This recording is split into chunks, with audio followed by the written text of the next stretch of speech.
Coming up on this edition of Southwest TV News. Forecasts such as this have been common over the past number of weeks for Southwest Saskatchewan, with the promise of rain. However, with little or no outcome.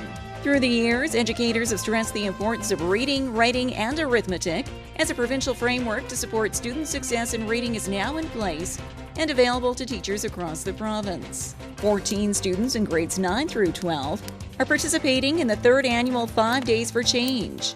Swift Current is one of 11 communities selected to participate in the latest round of the Main Street Saskatchewan program.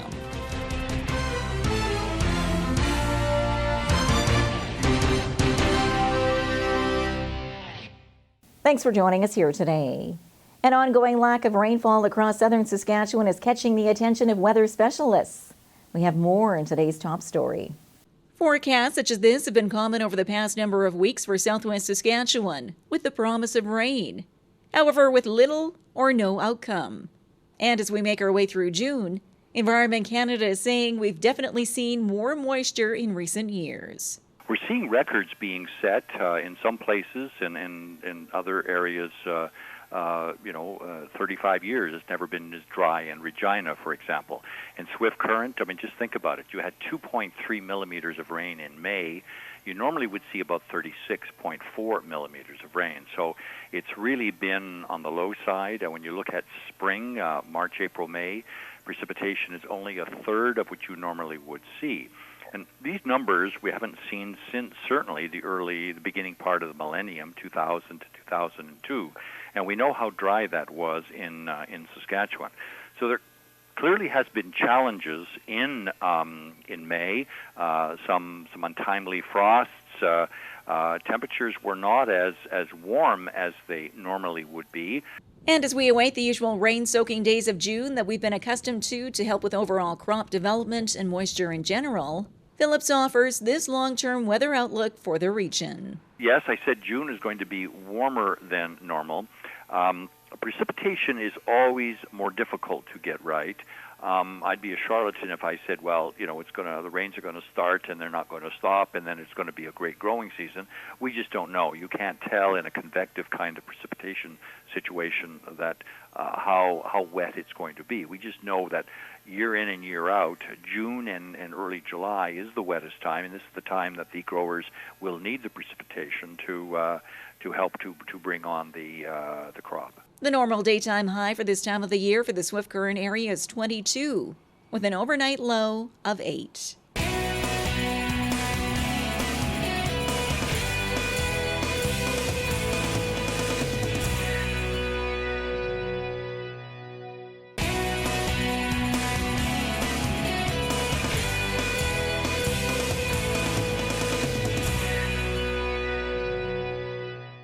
The future is here.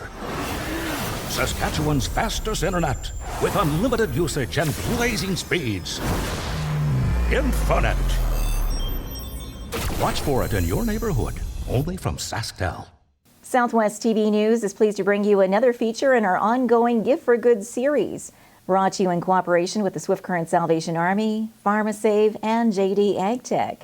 This time focusing on students at the Swift Current Comprehensive High School.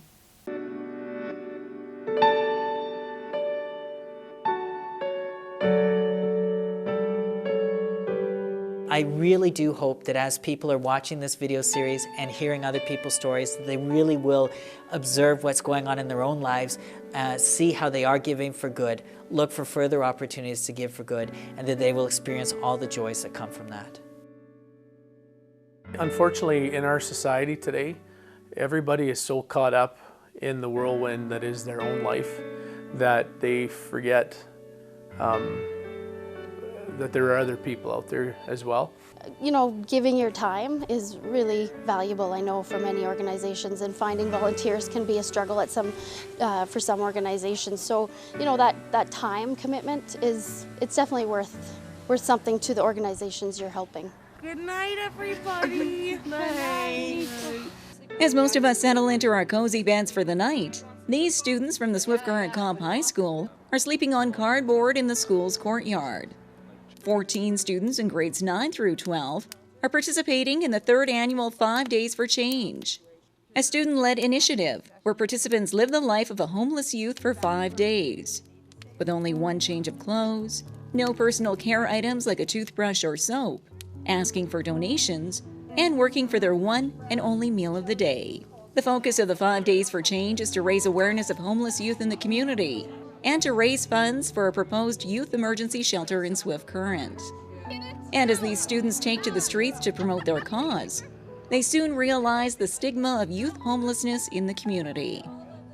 When community members see us when we're out and about, they're like, "Oh, you guys are doing such a great thing here. Here's $20." And actual homeless kids in Swift Current do not experience that at all. And first of all, it's kind of denied in Swift Current a little bit. It's getting way better, especially with this campaign. But I don't know, people just don't really see it as homelessness. They see it as laziness, or you just don't want to live at home, or they don't see kids on the street. And it's not how they would see homelessness in a big city. And because it's not that they don't have a home or they don't have a roof over the head, it's that they don't have a safe place to be, and they are maybe in crisis and they do need help. It's not just about having shelter, it's about having safe shelter. A stigma which the students hope to reverse through the 5 Days for Change, and to help educate the community on the realities of what's happening on a daily basis, and that we as a society should not turn away from. An overall experience, which can also be eye-opening to these students through their one-on-one discussions with the Southwest Emergency Youth Shelter Committee members. And we have Betty come and speak in, and she tells us stories about people, and it's just like, wow, like you wouldn't think that would happen here. And it's not necessarily sleeping in a shack or in a piece of cardboard. It's couch surfing and, sleeping with men to have a place to stay, and just, it makes you cautious almost in a way that, you careful what you say to people. And, you see a person walking down the hallway and you're like, oh wow, like, you say a comment and you're thinking, well, like maybe that person actually doesn't have a place to stay.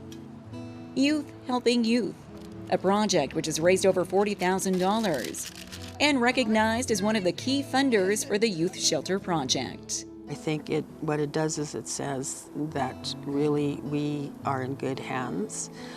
We've got very thoughtful, and I mean in both ways, thoughtful people, but also young people who think. So the full of thought, young people who really care about their fellow man. I think we need to take a lesson from them and listen to what they have to say, and also take a listen to and appreciate the commitment that they are making towards something they believe in. And as these students wrap up another 5 Days for Change fundraiser and soon return to their regular routines with family and school, they will each walk away having learned a lesson about themselves and society as a whole. It makes me feel good about myself. It makes me realize that what I'm doing actually, like, it sucks at the time, and I'm thinking about all this stuff I could be doing instead of this, but then I think about, well, like, I'm actually doing something good, and it's going to make me feel better in the end, and just brings a warm feeling to your heart that, you help somebody that really needs it. The 5 Days for Change, students helping to give for good, while changing the life of one person at a time.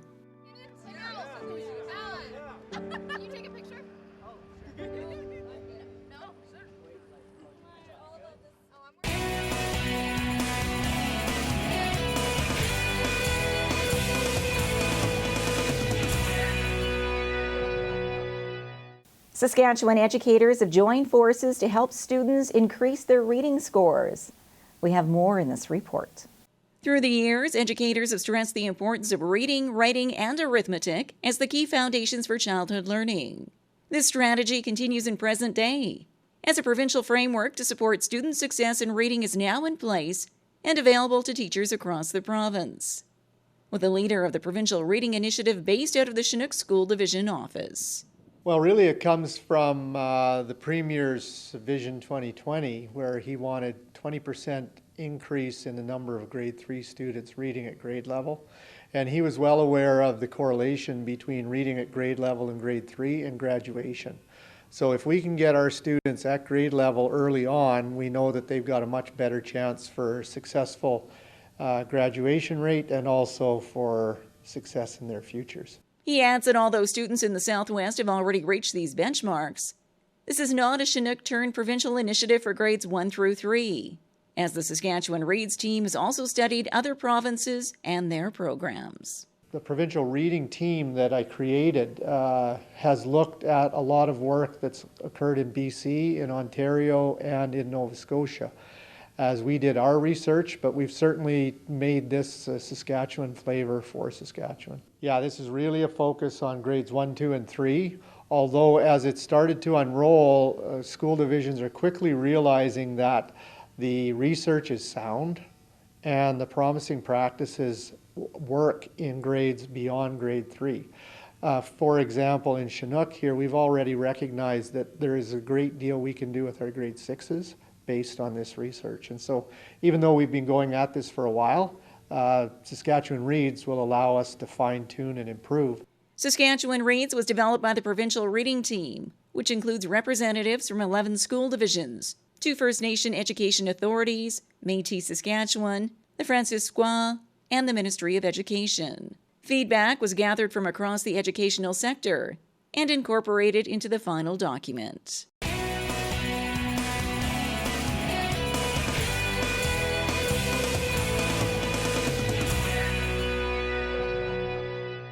Swift Current has been selected to take part in the Main Street Saskatchewan program. Now local businesses need to buy into the concept.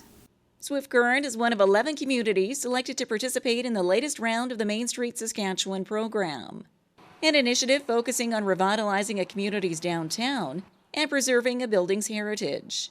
Provincial representatives were recently in Swift Current to meet with the local Main Street Committee and tour the downtown core, and were pleased with the overall experience. I think you have a wonderful downtown. You have great buildings, great displays of architecture of what we find in our communities, and great historic roots in your buildings. We've also had a chance to talk to some of the business owners in town. We've had a chance to talk to council and the other members of the Main Street Board. Great energy, great support and interest in this. Certainly your city council is very keen on this initiative and supporting the heritage conservation and regeneration of downtown. So we're really looking forward to working with your community. The Main Street Saskatchewan program is based on matching dollar grants for businesses and other organizations looking to make building improvements, with grants ranging from $1,000 to $20,000. Erin Gell is the program coordinator for Swift Current's Main Street program and says in order for the program to be a success, everyone needs to be on board with the idea and see it as a long-term vision. They follow the lead of the Lyric Theatre, which has already been granted $20,000 through the Main Street Saskatchewan program for window upgrades to the building this year. We need to make sure that the business owners are in it from the beginning and they feel that they're a part of it. This program is community run. It's not, a couple of people behind closed doors making decisions, because it's our community and we want everyone to be proud of it and we want to show it off. And it's going to be a process. So we're going to start with little projects on little buildings or large buildings, and we want to be able to have all the business owners and building owners show off those little projects to everybody, so then once we get propelled to the larger projects, we've got a good system in place. Gail further adds that with a number of vacant buildings in the downtown core, her committee will also be contacting the owners of those buildings to participate in the Main Street program. I think it's going to be as easy as that. Maybe in some instances it won't be, but it'll be a process in that regard as well. Maybe once we start doing some projects, like we've got 5 or 6 under our belt after 2 years, those vacant building owners will start to see like, oh, my building isn't up to snuff anymore. The Main Street Saskatchewan demonstration program was launched in 2011, with communities such as Maple Creek, Prince Albert, and Wolseley taking the lead and showing the success of the program, with downtown revitalization, creation of new businesses, and jobs in their respective communities.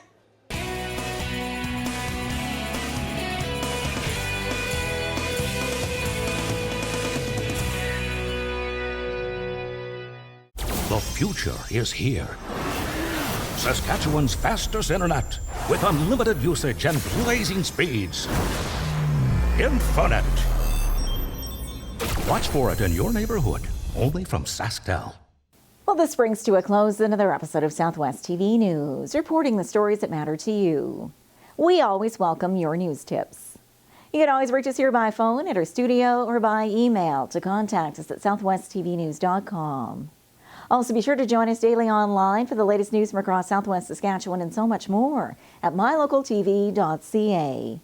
And be sure to follow us on a range of social media. Thanks for joining us here today. I'm Carol Andrews.